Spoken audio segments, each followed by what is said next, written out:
MCQs पर मबनी objective paper थमाया। 30 minute के बाद इसे वो पेपर इनसे ले लेना था।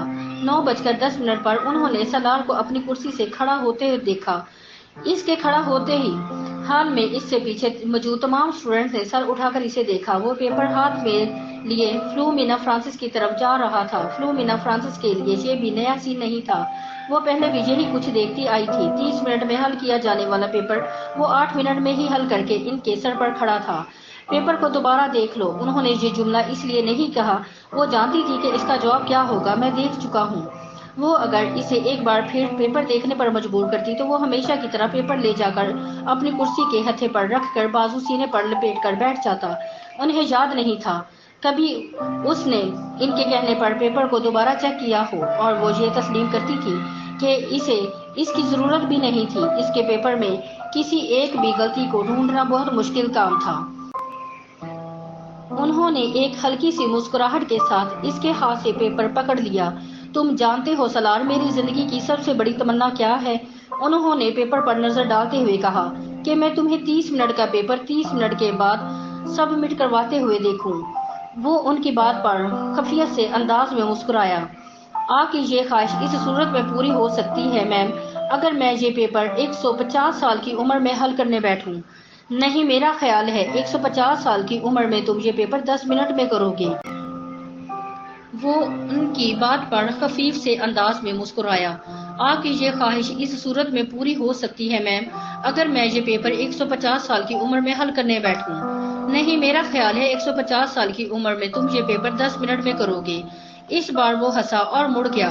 फ्लोमिना फ्रांसिस ने एक नजर इसके पेपर के सफात को उलट पलट कर देखा। एक सरसरी सी नजर भी इन्हें यह बताने के लिए काफी थी कि वो इस पेपर में कितने नंबर गंवाएगा। 0।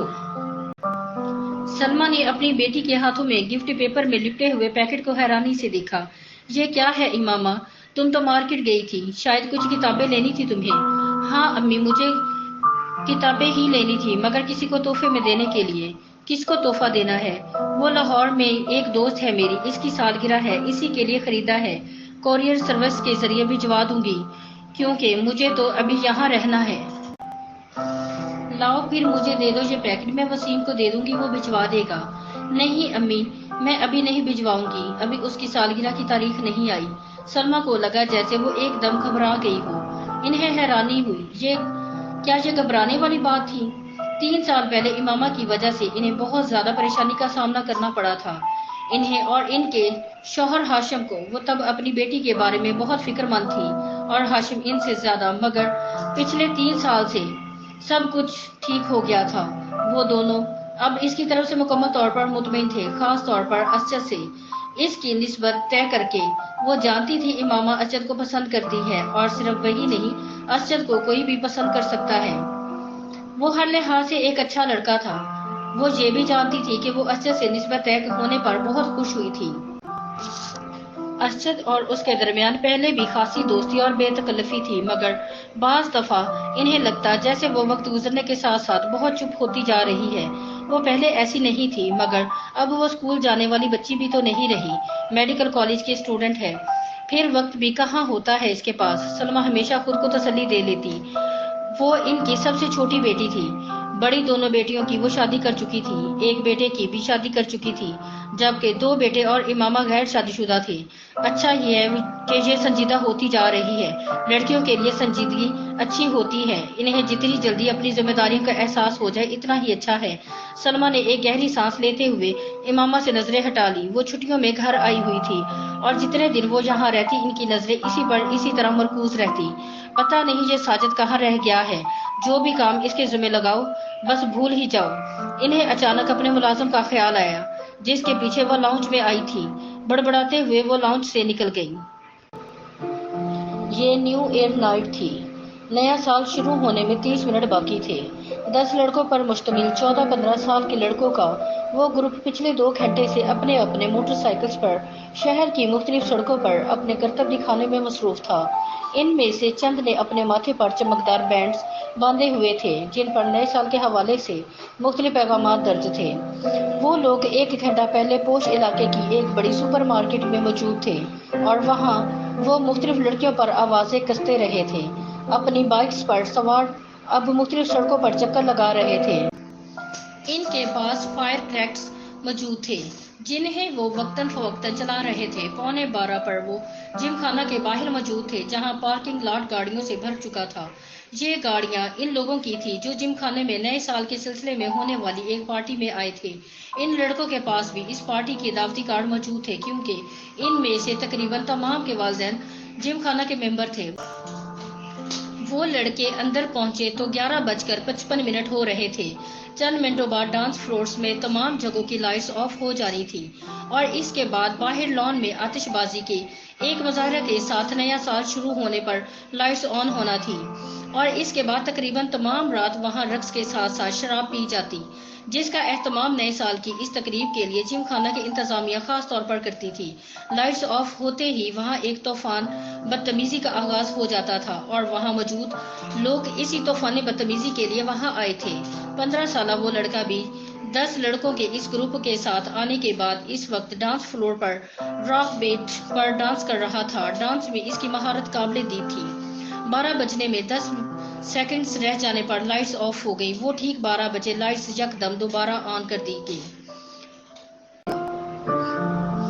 اندھیرے کے بعد سیکنڈز گننے والوں کی آوازیں اب شور اور خوشی کے کہکہوں اور چیخوں میں بدل گئی تھی۔ چند سیکنڈز پہلے تھم جانے والا میوزک ایک بار پھر بجایا جانے لگا۔ وہ لڑکا اب اپنے دوستوں کے ساتھ باہر پارکنگ میں آ گیا جہاں بہت سے لڑکے اپنی اپنی گاڑیوں کے ہارن بجا رہے تھے۔ انہی لڑکوں کے ساتھ بیئر کے کین پکڑے وہ باہر موجود ایک گاڑی کی چھت پر چڑھ گیا۔ اس لڑکے نے گاڑی کی چھت پر کھڑے کھڑے اپنی جیکٹ کی جیب سے بیئر کا ایک بھرا ہوا کین نکالا اور پوری طاقت سے کچھ فاصلے پر کھڑی ایک گاڑی کی ونڈ اسکرین پر دے مارا۔ ایک دھماکے کے ساتھ گاڑی کی ونڈ اسکرین چور چور ہو گئی۔ وہ لڑکا اطمینان کے ساتھ اپنے بائیں ہاتھ میں پکڑے کین پیتا رہا۔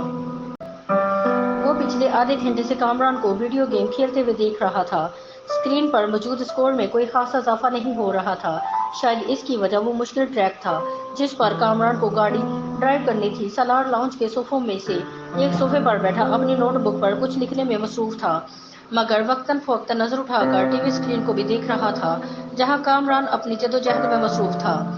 ٹھیک آدھے گھنٹے کے بعد اس نے نوٹ بک بند کر کے سامنے پڑی میز پر ہاتھ رکھ کر جمائی روکی، دونوں ٹانگیں سامنے پڑی میز پر رکھ کر اور دونوں ہاتھ کی انگلیاں سر کے پیچھے ہاتھ باندھے وہ کچھ دیر اسکرین کو دیکھتا رہا جہاں کامران اپنے تمام چانسز ضائع کرنے کے بعد ایک بار پھر نیا گیم کھیلنے کے لیے تیاری کر رہا تھا۔ کیا پرابلم ہے کامران؟ سالار نے کامران کو مخاطب کیا۔ ایسے ہی نیا گیم لے کر آیا ہوں مگر اسکور کرنے میں بڑی مشکل ہو رہی ہے، کامران نے بیزاری سے کہا۔ اچھا مجھے دکھاؤ۔ اس نے صوفے سے اٹھ کر ریموٹ کنٹرول اس کے ہاتھ سے لے لیا۔ کامران نے دیکھا پہلے 20 سیکنڈ میں ہی سالار اسے جس سپیڈ پر دوڑا رہا تھا اس سپیڈ پر کامران اب تک نہیں دوڑا پایا تھا۔ جو ٹریک اسے بہت مشکل لگ رہا تھا وہ سالار کے سامنے ایک بچگانہ چیز محسوس ہو رہا تھا۔ 1 منٹ بعد وہ جس سپیڈ پر گاڑی دوڑا رہا تھا اس سپیڈ پر کامران کے لیے اس پر نظریں جمانا مشکل ہو گیا تھا جبکہ سالار اس سپیڈ پر بھی گاڑی کو مکمل طور پر کنٹرول کیا ہوا تھا۔ 3 منٹ کے بعد کامران نے پہلی بار گاڑی کو ڈگمگاتے اور پھر ٹریک سے اتر کر ایک دھماکے کے ساتھ تباہ کرتے دیکھا۔ کامران نے کچھ مسکراتے ہوئے مڑ کر سالار کو دیکھا۔ گاڑی کیوں تباہ ہوئی تھی؟ وہ جان گیا تھا ریموٹ اب سالار کے ہاتھ کی بجائے میز پر پڑا تھا اور وہ اپنی نوٹ بک اٹھا کر کھڑا ہو رہا تھا۔ کامران نے سر اٹھا کر اسے دیکھا۔ بہت بورنگ گیم ہے، سالار نے تبصرہ کیا اور کامران کی ٹانگوں کو پھیلاتے ہوئے لاؤنج سے باہر نکل گیا۔ کامران ہال پیچھے 7 ہندسوں پر مبنی اس اسکور کو دیکھ رہا تھا جو اسکرین کے ایک کونے میں جگمگا رہا تھا۔ کچھ نہ سمجھ میں آنے والے انداز میں اس نے بیرونی دروازے کو دیکھا جس سے وہ اب غائب ہوا تھا۔